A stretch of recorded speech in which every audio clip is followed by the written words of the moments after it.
5 días despois do inicio da folga do transporte, a situación no porto de Vilagarcía comeza a ser preocupante. As mercadorías amoréanse nos almacéns á espera de poderen ser distribuídas. A situación é complicada, levamos unha semana paralizados totalmente pola entrada e salida de camións.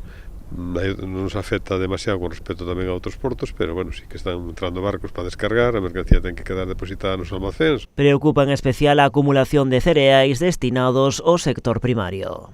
Hai un problema gordo, tiene unha empresa máis ou menos pode cerrarla, pechala e co coste económico correspondiente, pero no sector agrario son os que están evidentemente sufrindo máis, porque se non teñe cereal non se pode fabricar pienso, co cual é complexo, non? No porto Vilagarcián tamén se acumulan outros materiais como o aluminio destinado ás distintas factorías que se reparten entre Valga e Padrón. Aquí as tres empresas máis importantes de aluminio que hai en España se concentran aquí na zona do autoridade portuario de Vilagarcía, entre Padrón e Valga, e polo tanto, bueno, pues a mercancía está aí esperando para salir e esperemos que non teñan que pechar as fábricas tamén. Outro produto que xa comeza a escasear, pero que agarda para ser distribuído no porto, son os plátanos. Plátano para toda a zona de Galicia, Castilla, León e Asturias incluso, pois teñen problemas para despois sacalo do porto, co cual é complexo, non? O presidente da Autoridade Portuaria de Vilagarcía aproveita para cargar contra o Goberno Central por non tomar medidas que resolvan a crise do transporte. Cree que debería tomar exemplo de outros países onde xa están a reaccionar. Que o goberno tome algunha medida, non lle pedimos xa que tome moitas, pero ponos algunha